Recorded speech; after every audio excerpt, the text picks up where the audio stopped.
These people that's in your life that ain't doing nothing. Get away from people in your life that's hating.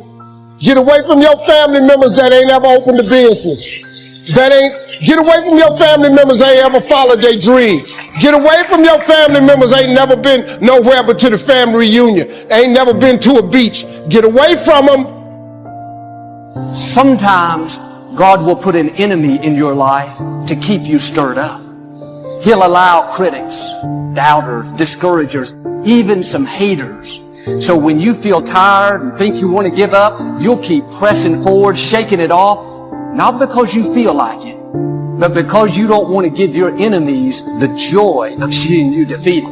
Not out of spite, not out of pride. God uses the negative to keep us stirred up.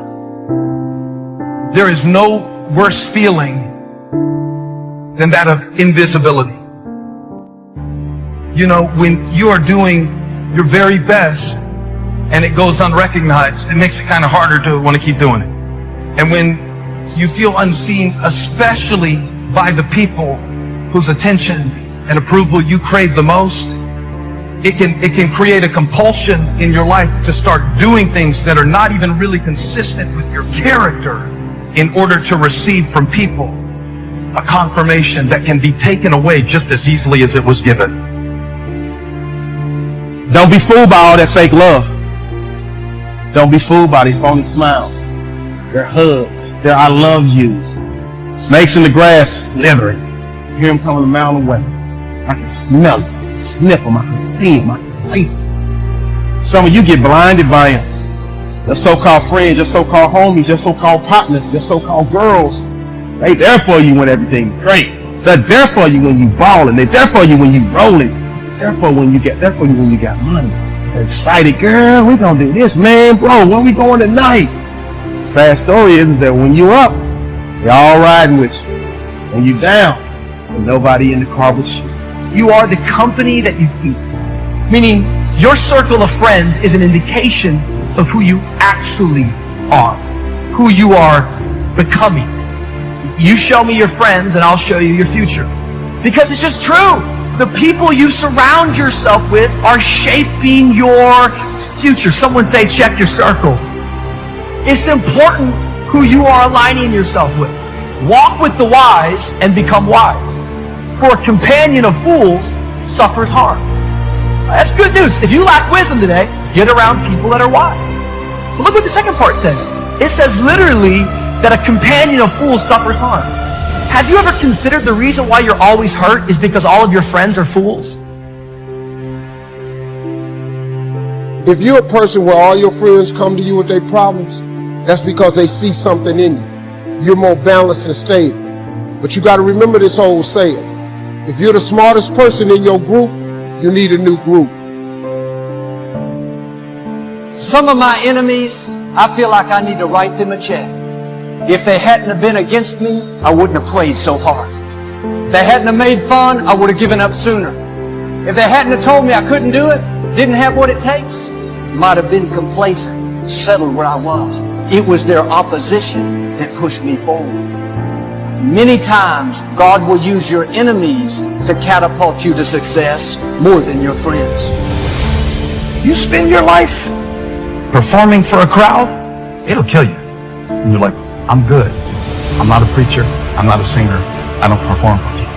It's gotten much deeper than that now. It's the feeling that we get when we start offering ourselves up in a form that is more impressive to people, but is not authentic to us. Is the mode that we all get tempted to get into when we start trying to bring a version of ourselves to a situation that we think will make a good impression. Here's how you know someone's your friend.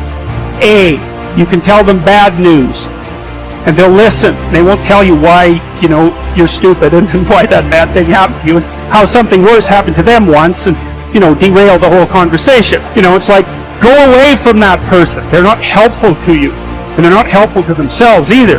You got to surround yourself with people who want the best for the best part of you. And that's a really good way of deciding who you should have around you. Don't complain about the person that betrayed you. If they walked away, they didn't set you back. they set you up for the fullness of your destiny. If they lied about you, tried to push you down, overlooked you, it may not have been fair. But if God allowed it, He knows how to use it for your good. Do not be misled. So don't sit around and be like, I think this is what's going on. No, wait, this is maybe what's happening. You don't have to come up with theories. Don't be misled.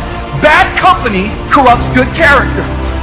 Have you ever stopped to consider the reason why you're never able to finish anything you start is not because you're not gifted. It's not because you're not talented. The reason why you can't finish it is because you lack character. Because every time you step out, you don't have the stuff it takes to finish. Yet the only way you're going to get rid of bad character is you're going to have to actually go ahead and get rid of bad company. The moment you remove bad company, you're going to start getting some good character. Somebody say, check your circle. You've got to upgrade your friends. It ain't nothing bad. You just got to upgrade people in your life. But if you're the smartest person in your group, you need a new group. You cannot be the go-to person in the group. Don't worry about it. You have a gift. That you solve problems all the time. You can earn a lot of money here. You know what people pay for in this country? They pay for expertise in this country. The moment you're an expert at something in America, you can make $1 million. All you gotta do is be an expert at one thing. Sometimes there's something inside of you telling you that you are not enough. And since you feel like you're not enough, you start trying to do all this stuff to prove that you are enough. The problem is, people that you're trying to prove it to aren't even paying attention because they're so busy trying to prove to somebody else who isn't paying attention to the other person. And now we're all posting and proving, but inside we're dying. And you've got to know the places that you cannot go, whether it's on your phone, whether it's in your mind, because there are some places that you need to stay away from on purpose. Because if you go, it's going to kill your joy, it's going to kill your contentment, it's going to kill your sanity, it's going to kill your peace. I don't know how many different ways I can say this. So many of us have to learn this the hard way. They act like they got love for you. Have your friends, have your family, have your relationships. But make sure you pay close attention to the circle, to your company that you keep. Because when you need them the most, I promise you, they will turn your back on you. You need to find you a group of friends. And you need to know in your heart of hearts that if you down, they gonna pull you up. And if they down, you gonna pull them up. You know, I always say, you show me your crowd, I'll show you your future. If you want to know where you are or what port you're on, look in your cell phone. Because your cell phone will tell me who you talk to. And whoever you spend your time talking to, that's the port you're on. You cannot surround yourself with blindness and expect to see. Can't run around with prejudiced people and not be prejudiced. You can't run around with arrogant people and not be arrogant. You cannot run with packs of angry women and expect to be happy and fulfilled. You cannot hang out with a bunch of defeated, going nowhere, no vision men and be an overcomer. You are who you hang around. Because if I am down and everybody else is down around me, then down becomes normal. But what makes down terrible is when you are down and you can still see up. I'm begging you, man. I'm begging you from a man's point of view. Let go. Let go. Let go of these people who you know aren't for you. Here's a big one. If you're not feeling it, find new friends. I'm being dead serious about this. This one is real big for me. Who you hang out with is a huge deal. And again, these are all tried and true things, right? We've heard you're the whatever of the 5 friends you spent. Like, that's real. That one, put in the bank. Like, if you're not feeling it, You need to go to meetup.com and go to 10 meetups of people that are hungry. Like, it's unbelievable what happened to me when I got into the Silicon Valley world and started meeting like Mark Zuckerberg and like Ev Williams and like Travis. Like, it changed my life. This town, actually, it's fun for me to tell this story here. South by Southwest 2007 changed my life because I hung out. I forced myself to go to a Web 2.0, which later became social media, the current state of the internet conference, South by Southwest, and I was looking at all these kids, and by the way, this is when tech wasn't cool, straight fucking nerds, but they were trying to change shit. They weren't here for kicks and giggles. They weren't here to hook up. They were here to like change the world. Like, I'm gonna build a product that is gonna be in every single person's hand, like, and they have. Like, the Twitters and the Facebooks and the Ubers, they did.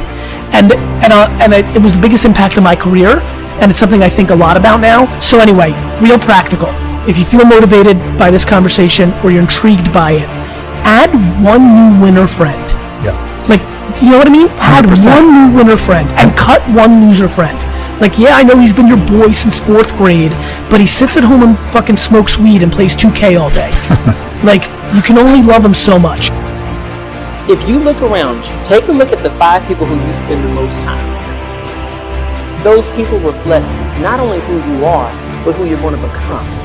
So to me, once you've made the decision that you deserve to live a life that reflects every desire that you could ever have, and that you are capable of living at your full potential, then the next step is making the choice that you're going to surround yourself with people who've got the same mindset. Because even if all of y'all have not reached your goals, if you're striving together, that'll hold you accountable to keep moving forward. And they can pull you back on track when you get off track, right? That's really important. I think beyond that, I think that the people around you, being very selective of who you put yourself around is so important, because ultimately, the people who you place yourself around are going to be your support system once you do get to your destination. Here's something real. Go home, cut your loser friend, and go find a winner friend. Go somewhere, like go to meetup.com, go to a Facebook group, join some shit, DM the 800 people that you think make sure they're not bullshitting, they're like doing what you want, and just make one new friend. I see it, like D-Rock, like he's right, like, it's unbelievable to watch my team, like they get faster, they get smarter, they get more confident, right? It's real, man. It's real. Confidence and like hunger gets passed on to each other. It's like team dynamics. It's why like a great player that sucks shit can fuck a team up. Like, go audit your circle, add one more winner, decrease one more.